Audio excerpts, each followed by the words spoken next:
Welcome to the Sports Guru podcast with the Sports Guru himself. This episode today is, State of the Sixers. We're going to enjoy our 3-game win streak after we lost 4 straight games to the Hawks, Boston, Miami, and the Bucks. But I don't think we're in a good space right now, but we in a better place than we was 48, 72 hours ago. First and foremost, Britt Brown grew the balls to put Al Horford on the bench. Shout out to my man Cliff in the 6 pod.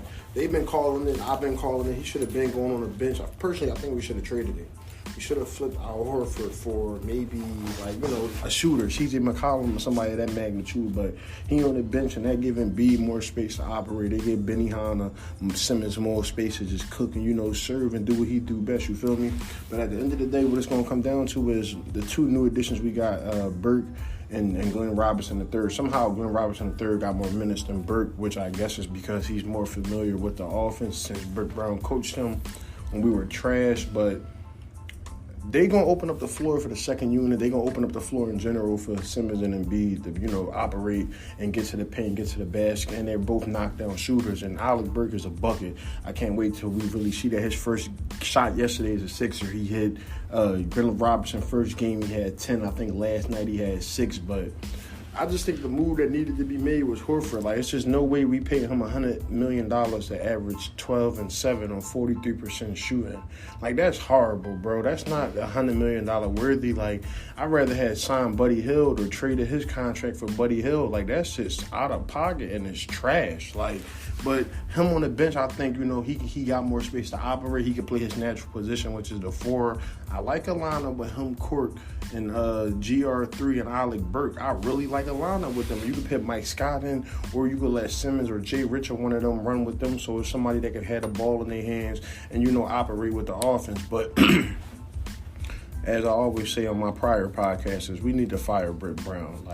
I personally think we still got a chance to go far, but I don't care if we get bounced in the finals, the Eastern Conference Finals, the second, the first round. I don't care if we don't make the playoffs. We have to fire this man at all costs. We have to just fire this man. I just feel like he's running the Spurs, not the exact offense, but shades of their offense. He really is stuck in his ways. I think the talent we got on our team is overwhelming for him. We got so much talent that he don't know what to do, and he just do the dumbest shit. But at the end of the day, I just feel like it's not acceptable. Our last 11 games, we 6-5. 6-5. I just feel like our last 11 games, we 6-5. I feel like that's not acceptable. I feel like I'm getting tired of, watching us dominate against the Lakers, the Clippers, and then we go play the Cleveland Cavaliers or the Chicago Bulls, and they giving us a game, or the Knicks or something. And it's just wow, I hate it. It's just I hate it personally, but I understand it. But,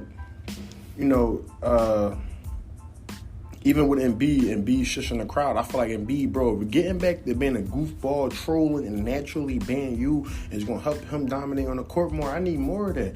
I don't need that mature Embiid stuff. Bro, when you make a basket, I want you to let them know you made a basket, bro. I don't care if you got to shush us every night, because we will attack you and let you know, bro. Look like you be eating double cheeseburgers and drinking Shirley Temples all day. But that's neither here or there, you understand? Another thing I noticed last night in the Clippers game that we won 110 or 103, don't ever pick Court in the starting lineup again, Britt Brown. He can shoot, but he's not a starter. He need to come off the bench, because any offense is going to attack him on defense. Wherever Cork at, I'm giving his man the ball. Cork is a food truck waiting to happen. I understand he had 34 points, then he dropped 31 off the bench back-to-back games, but Matisse Thybulle needs to be in the starting lineup. Thybulle, that's it. This is not rocket science. It's not that hard to figure out. Start Thybulle and leave it at that. Let Court come off the bench, 7th man, him, Horford, GR3, and Alec Burke. Let them come off the bench and do their thing. But last night was just a classic game. Benihana, Simmons, 26, 11, and 10. And Embiid had 26 and 9 in 28 minutes. Him and Horford played 28 minutes apiece. That's another reason why Horford being on the bench is good, because they can play even minutes and they both can stay fresh and rarely be on the court together. Tobias had 17 points and 12 rebounds. He dropped 11 in the first quarter. Jay Rich dropped 21 last night. He dropped 17 in the fourth. Jay Rich is a smooth operator. I like his form. Even though it look like he be having mental lapses, I like his form. Jay Rich be doing his thing. But I feel like that game last night, Kawhi just wasn't missing. He had 30. He didn't have that 30 on my man. He had 30 he just had 30 points. Kawhi's a bad man. I'm getting tired. I'm seeing the tweets, all that. The Sixers get all the calls at home. We're not about to talk about the rest of none of that. We came through. We did what we had to do. And the way to beat the Clippers is the way the Lakers need to pay attention. You need to feed the interior and let your big men feast because they are a liability in the inside. Tez is nice on offense, and Zubac is okay on offense, but on defense, them boys is a food truck. It's an all-you-can-eat buffet, and that's just the reality of the situation. I feel like we could beat them in 7. I feel like if we play how we played last night, just with effort, hustle, and heart, we could beat any team in the league. I watched us smoke Milwaukee. I watched us smoke Miami. I watched us smoke the Lakers. I watched us give gas to the Clippers. We are capable of this every night. We just can't pick and choose when we turn it on and off. And I think, me personally, I think that goes down to coaching. I just feel like Britt Brown could he needs to be more aggressive and assert himself more and be more strict because I just feel like they don't respect him as a coach no more. And it's just like, how can you play hard against the Clippers, but you can't play hard against Chicago? If I'm a good team, I'm trying to smoke a bad team within 3 quarters, so the fourth quarter, we chilling. I'm not trying to play the fourth quarter against no trash team. I'm trying to get them gas. And I guess sometimes y'all want to play the fourth quarter to help us, cover our parlays and all that. But at the end of the day, I just feel like, no, you got to play hard every game. Every game. We ain't taking no days off. Specifically Embiid, I just feel like, I understand he playing with a hurt left hand, he recovering from. But, 22 and 12 on 46% shooting. No, Embiid, I need 28 and 12 on 48% shooting. You understand me, Embiid? That's what I need with you. And we need to become a better road team. There's no way in hell we 9 and 19 on the road. We got the same road record as the New York Knickerbockers. Let that sink in what I just said, audience. We are 9 and 19 on the road. We have the same record on the road as the Knicks. We're 25 and 2 at home, 34 and 21 overall, 3-game win streak going into the All-Star break. I need to see more from Embiid. I need more from Simmons. Simmons been, since the clock turned, the year changed, the calendar changed, Simmons been balling. He's been averaging, I know last month he averaged 22, 7, and 8, but for the season he's 17, 8, 8, and 2 steals on 58%. I need Simmons to up his level, play a little bit more, and I feel like him, Embiid, and the team in general, I feel like they've been hearing the media, the old players, the fans. I feel like they see the tweets, they see the comments, they hear the local radio shows. I feel like that struck a nerve with us, and I feel like we turning up because of that.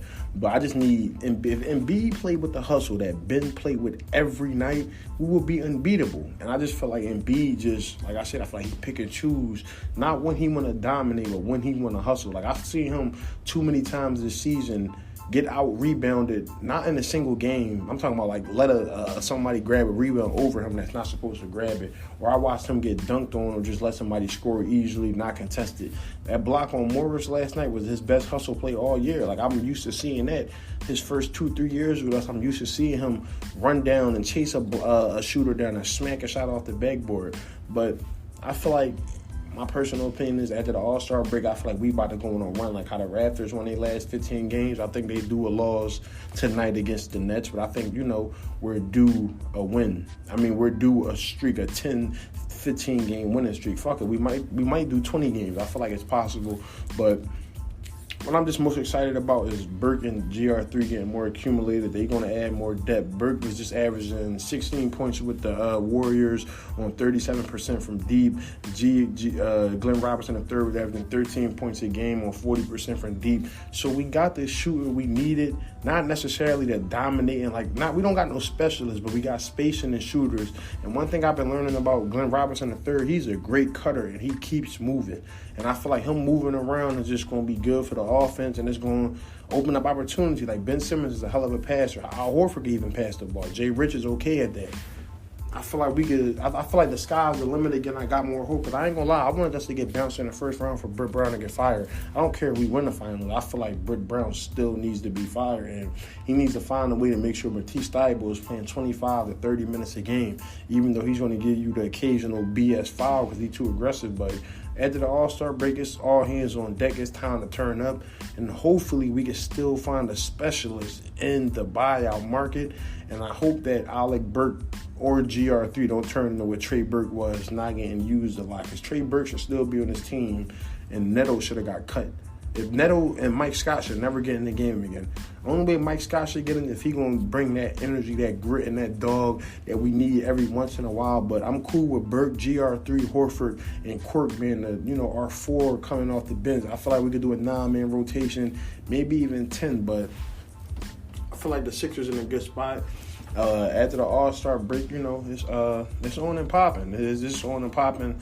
We made moves. We did what we had to do. So now once the buyout market comes, we need to find us another shooter. Even if we don't get the shooter, as long as we play like we played last night against the Clippers, and Embiid is in the post and there's space on the floor, I feel like nobody can beat us. Specifically, I don't think nobody can beat us in the league when Ben and Joel is just locked in, dialed in. Like, Ben is a top 12, top 10 player. He's an animal. He's a grown man. He literally just put up 26, 11 boards, 10 assists on Kawhi and PG while he was hounding them all game. And he is the defensive player of the year. Also, I think it's out of pocket and disrespectful that Thibault didn't get invited to play in the Rising Star Challenge. He'll strap any rookie on that team, any sophomore on that team. So I felt like that was, disrespectful to him and his body of work. I get it. He don't play a lot of minutes. He don't average the points. But this man, Thibault, is a locksmith. And nobody got the code and nobody got the key. And Big Ben Simmons is the bigger locksmith. Nobody got the code, nobody got the key. But like I said, this episode 6, State of the Sixers with the Sports Guru. I hope y'all enjoyed this episode.